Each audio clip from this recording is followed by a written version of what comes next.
And again, thank you for joining us today. For all of you that haven't been on our previous few sessions, we're talking through a series of about 3 webinars or sessions, as we're calling them, looking at the, I suppose, pros and cons of a PEO, how we've come to that decision, or you come to that decision of making a choice between whether to use a third-party employment method or a PEO provider, the HR risks and challenges. And then today's session is, well, actually, we've engaged a PEO provider or ERO, and we're looking at switching. When is a good time to go through that? So we'll jump into the introductions for the people that don't know us. I'm James Adkins. I'm the commercial lead here at UnaTerra. My focus is predominantly in the HR space. I've been working in outsourced payroll and HR for probably the last 6 or so years, and helped hundreds of clients set up operations across the world in lots of different countries. So I'll be talking through the various points here, and then Julian is a specialist in our compliance and payroll piece. Julian, do you want to just introduce yourself quickly? Yeah, thanks, James. Hi, everyone. My name is Julian Christmas. I'm one of the founders of UnaTerra, but fundamentally, I've been working in this international expansion space for about 20 years. So working with principally tech companies, but our client base is broadening, and we're working with different a wider range of sectors these days. But I've been advising and guiding and supporting clients with their international expansion, their international hiring journey, in some way, shape or form for about 20 years. And one of the things that we are doing increasingly, and I think it's really how we find ourselves here today, is working with our clients and advising them on what's the best solution when they're trying to hire people in particular countries. Is it PEO or employer of record? Is it direct employment? Are there other options? This is stuff we deal with every day. So we're really well placed. We're pretty agnostic, as in our advice is intended to be really genuinely impartial in terms of what's the best fit for a given circumstance. But it really is what we do every day. So we're really well versed in the pros and cons of the different approaches to hiring in other countries. Thank you, Julia. So to kind of set the tone for today's session, we'll have a quick recap for the first 2 sessions, only for a couple of minutes. The issues that kind of made us want to jump in and look at these PEO situations is that we found more and more clients approaching us saying, I've Googled so-and-so and I want to hire someone, but everything that's coming up is PEO, or we've got these sorts of things. We don't fully understand it. So could you just kind of tell us a little bit about it? So the first session we did was looking through the various compliance risks associated to PEO and the business critical decisions. Julian, can you just give again a couple of minutes on what you generally covered in the first session? Yeah, so just talking about the compliance side of the decision and the kind of risks that as a business you're trying to address and that you need to contemplate when you're hiring. There are various ones we've listed there on the left-hand side of the slide. And I think all too often a decision is made which is driven by the very front and center issue of we need to be compliant, we need to hire compliantly, and we need to tick the employment law box. And that's where PEO is really strong, because it's a very immediate solution, which is absolutely compliant with local employment law. And that can often be a sort of an immediate bit of pain relief when it comes to, I've got to hire somebody and I've got to do it really quickly. Particularly people in the HR world who will be on today, who will recognize when somebody from another department, classically sales or engineering, might say, I found someone I really want to hire and I really want them to start on Monday, and they're in a new country. That can be a very difficult situation to deal with. PEO is really good for that. So it ticks that immediate box and it creates, it relieves a great urgency. However, I think it's always important to think about the longer tail of compliance and other areas that do need to be considered. Maybe not this week and maybe not next week, but certainly at some point. So it's important to consider that absolutely PEO does give compliance from an employment law perspective, because you're effectively outsourcing that employment to somebody who specializes in that. Payrolling, or direct employment as we would call it, so when your company actually hires that person directly, and that's the model that we principally support, also gives, of course, full compliance with employment law, and they're both compliant from a payrolling perspective. But there are some other areas where PEO generally doesn't stack up quite as strongly, and permanent establishment is one. So the risk that your business, in hiring somebody to do some activity in another country, the risk that your business is inadvertently exposing itself to some sort of tax exposure, typically corporate tax, but it could be some other taxes. So that's known as permanent establishment risk. Despite what a PEO firm might say, generally they're quite clear on this, that they don't give any protection to permanent establishment risk, and really that's for you as a business to decide upon. If you hire that person directly, it's absolutely within your power to make sure that you control permanent establishment risk fully. Another area, very grey from the point of view of PEO, is compliance with stock options and the issuing and reporting of stock options. Obviously, if you payroll somebody directly and own the employment relationship, you have in place everything you need to be fully compliant. The difficulty with PEO is that stock options are obviously issued to employees or individuals in connection with their employment. And if your business is issuing the options, but a PEO provider is employing them, there's a disconnect there between the employment relationship and the issuing of the options. And that's the first part of a difficulty in terms of how do you maintain compliance from a stock option perspective. Transfer pricing is another area. I think we won't go into transfer pricing too much, but obviously you can't control, it's a kind of an extension of the permanent establishment point. You can't protect yourself against corporate tax related exposures and risks if you don't actually have a local legal entity. If you need one, you might not. So there's that transfer pricing piece.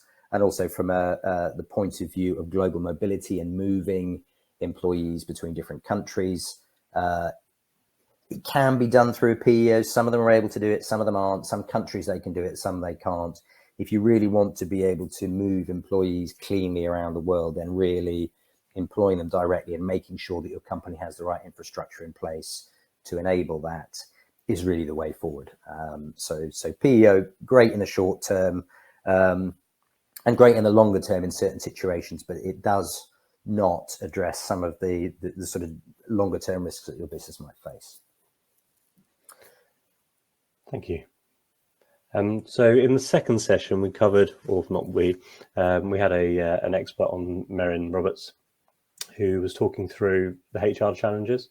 So we looked at the headlines. The headlines were affordability, engagement, risk, and retention.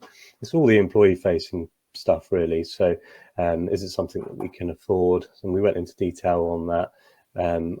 How does the employee engagement feel? So i.e., is the culture right? Are the benefits right? The risk on the contractual obligations, do you have control of the employment contracts? And then the retention piece of, are employees ultimately happy being supported or have services provided by a third party, and ultimately their employment contract being given to them via a third party with no impact from the direct business.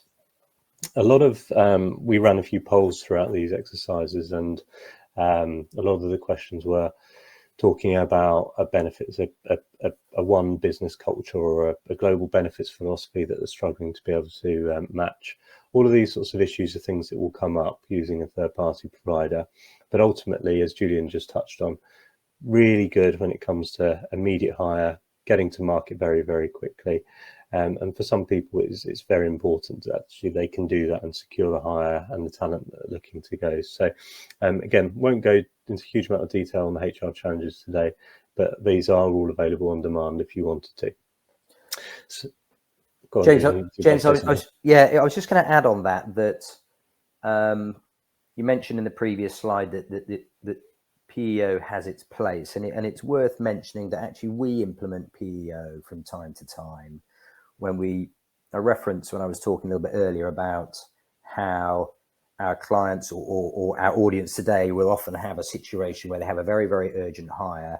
And although their preference might be to employ that person directly, the only way to get that immediate result is with PEO. So we recognize that too. And in some countries where it does take quite a long time to be in a position to actually payroll somebody. So for example, Spain, for various reasons, the time from pressing the button on getting a payroll set up to being able to onboard an employee is actually relatively long.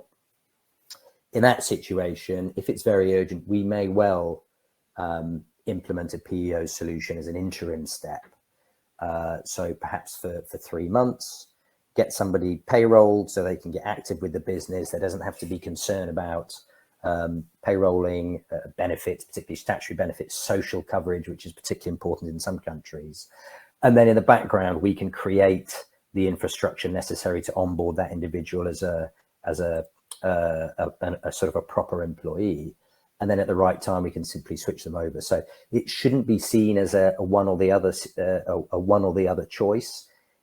We very often implement PEO as a preliminary step towards payrolling that person and having the employment relationship directly with you, the client, or the employer. So I think that it's like you were scripted to lead into the tipping point of switching from a PEO to a payroll provider. So on this session today, we're going to keep this element quite short and sweet, on the basis that actually there are three main factors that I've called the 3 C's, which are compliance, cost, and culture. Generally speaking, as Julian just used as an example, there may have been a need or a requirement to go and use a PEO or third-party employer, whether it's something about setting up an entity is taking a long time, or the payroll registrations and you need to hire someone immediately, or during COVID you just kind of thought, okay, well, let's just get these people onboarded, get everything sorted, and actually eventually at some point we'll move across to a traditional service. So Julian's just going to go into a bit of detail about the potential compliance issues, which I'd imagine is the permanent establishment risk, tax and all that sort of piece. So Julian, if you could just jump in and just kind of give a bit of a few examples or a bit of an overview of the compliance piece, please. Yeah, so without covering over the ground that I've already covered, the permanent establishment piece is a very important part of our landscape in terms of advising clients about what's the best way to go about hiring in country. And it's not as simple as PEO versus payroll. It can sometimes be payrolling without a legal entity or payrolling with a legal entity. So the issues of compliance aren't simply limited to, does payroll tick the box? Does PEO tick the box, or should we employ them directly? It can then extend to, if we decide to employ them directly because we think that's important, what model of employment do we want to use? Do we want to incorporate a legal entity? Do we need to incorporate a legal entity? And that piece is really around, well, some countries you're required to incorporate a legal entity, and there's no option of a simpler payroll only solution, which works really well in Europe, but not many other places. But there's also this concept of what activity is the local hire undertaking, and classically, if they're engaged in sales activity, as distinct, say, from marketing or business development, but specifically sales activity or some sort of executive decision-making function, then fairly automatically that activity moves in the direction of permanent establishment risk, because if they're selling locally, then technically the local tax authorities would ideally want to harvest some corporate tax or some profit tax from the sales that they're making. And one of the things we're seeing increasingly is when we run payrolls in Sweden without a legal entity, the tax authorities are very, very quick to assess whether the employee's activity is actually related to sales. And if so, increasingly they're making corporate tax assessments on our clients, even though they don't have a local legal entity. So that's a factor of the Swedish landscape. An extension of that is If you have an executive level person, or even somebody with some sort of regional, perhaps I was talking to somebody earlier on today who needed to hire a regional head out of Australia, but they were going to be responsible for the APAC region, principally selling, but with regional responsibility. Obviously, that increases that permanent establishment risk, because they're not just selling into Australia, but they're overseeing a whole region and a whole market. So that increases that risk again. And then at the top of the permanent establishment risk, there is if you have a C-suite person. So obviously CEO, and we have had clients who have come to us with C-suiters who are on PEO arrangements or payroll only arrangements. The danger there is that they obviously have a global remit.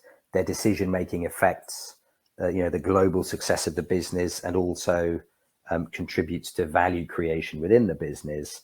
And the tax risk there can spiral out of control, because if you have somebody making those C-suite decisions and actually responsible for running the business, and there's no legal entity there, then the permanent establishment risk is really substantial, and it could be very significant in terms of the exposure for the company. So having that type of individual on a PEO is really a bad idea, and actually direct employment through a legal entity is really the only solution available for that level of seniority.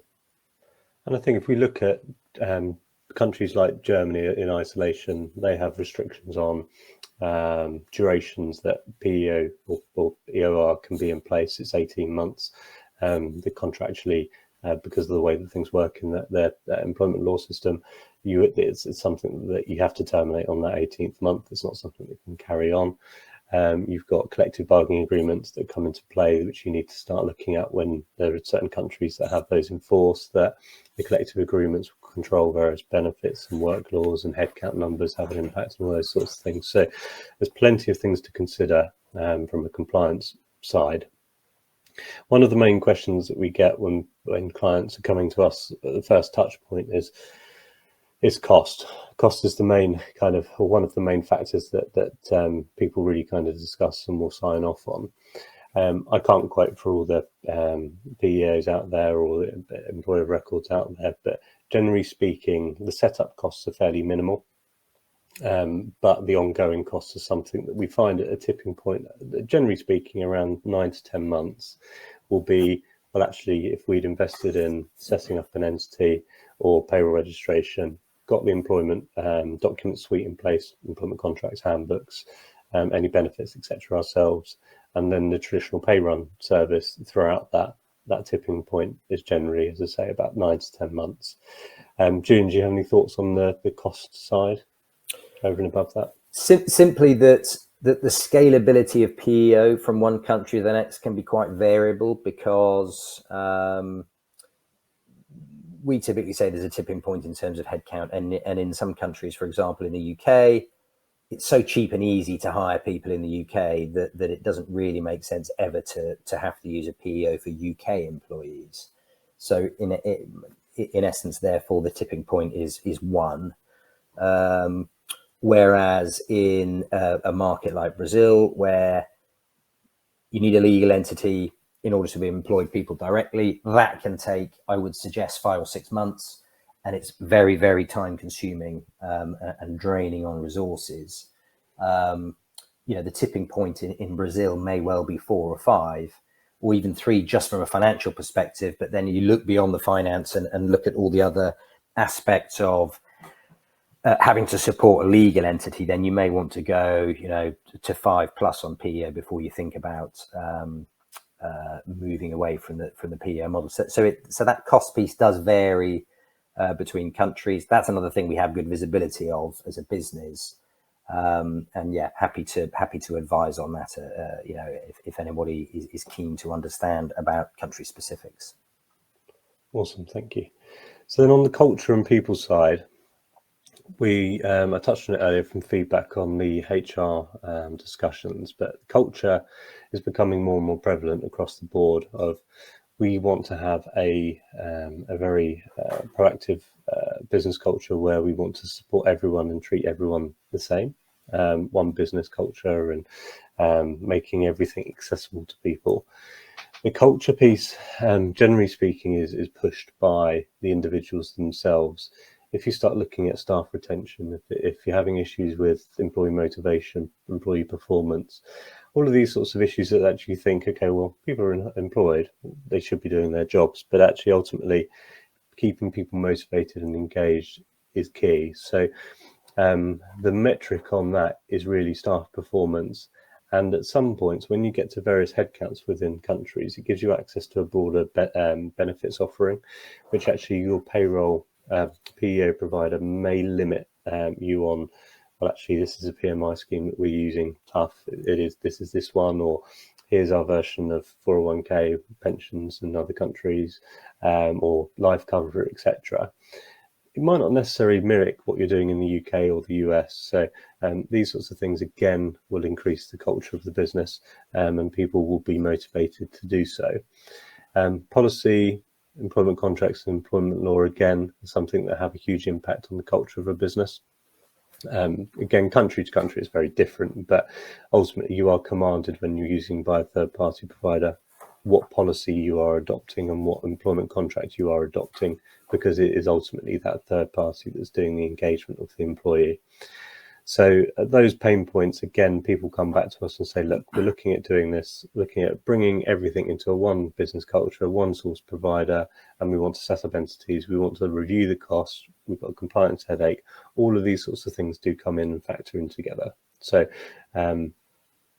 that's pretty much it from an overview from a culture perspective.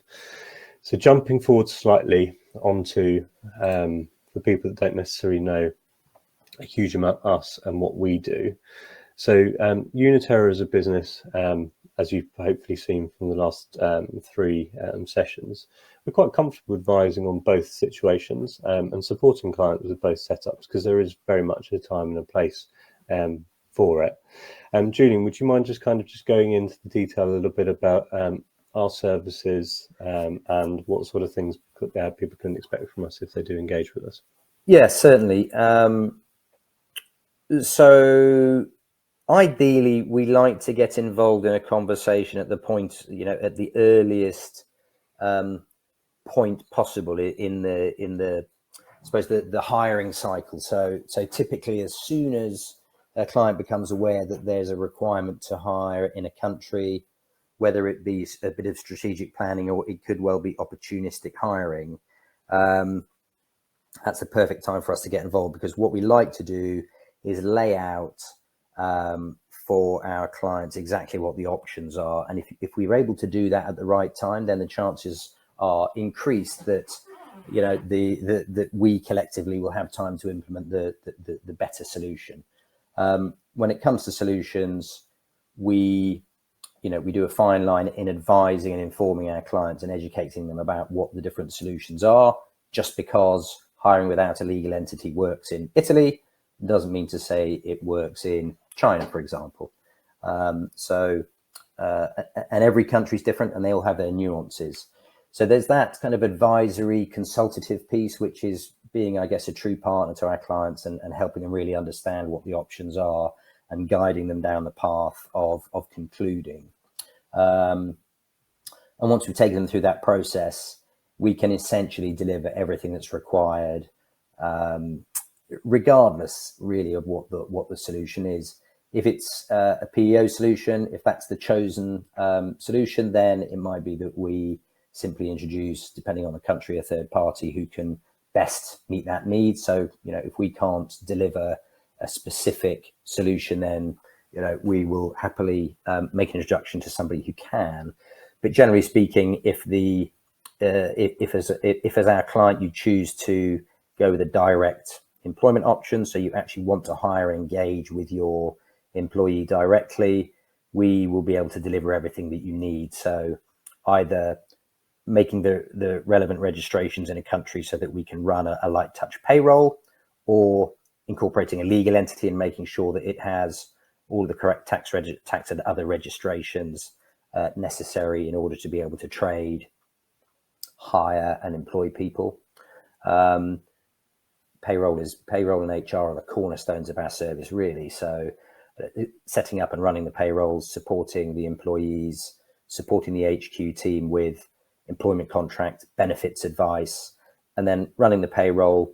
Our payroll service is fairly highly managed in that, as well as delivering pay slips directly to employees through our portal on a self-help basis, we also fully manage payments, so we can satisfy all of the payments necessary for multiple payrolls in multiple countries on the basis of a single payment from our clients. So that's kind of a key, sort of an invisible benefit of working with UnaTerra, is that somebody somewhere in your team will have to make payments to all of the employees, taxes, social security, 401k or the equivalent, superannuation in Australia. All of these payments have to be made. Sometimes they all have to be made as international wires. We collapse that all down into a single payment, and we have the infrastructure available to manage all of the payments to all the relevant parties all around the world. So we run payroll, we have a full accounting function. So if there are legal entities, we can run accounting and deliver full compliance services, corporate tax filings, financial statements, VAT, GST. We can also provide corporate services if you do have a legal entity, and sometimes if you don't, you still need a registered address in country. We can provide that. We can provide resident directors, company secretarial services. So there's sort of background corporate services that are necessary for the ongoing upkeep of a legal entity in country. So all of the above, but James, fundamentally, payroll and HR are the cornerstones of what we do in terms of effecting international hires for our clients. It's quite a long list. Let's put it that way. It is. Sorry if I. No, it's fine. Just conscious of time for everyone. So we're going to be taking a bit of a break for a month whilst we enjoy the summer. And we will be running the next session will be looking back at the year so far of recruitment, talent acquisition trends and hiring trends throughout the year. So thank you, Julian, really appreciate it. As I said, conscious of time. We are obviously happy to offer a few free health checks out there if there are any advice or support that people need. So please feel free to reach out to us. And thank you for joining our session today. Thanks, everybody. Cheers.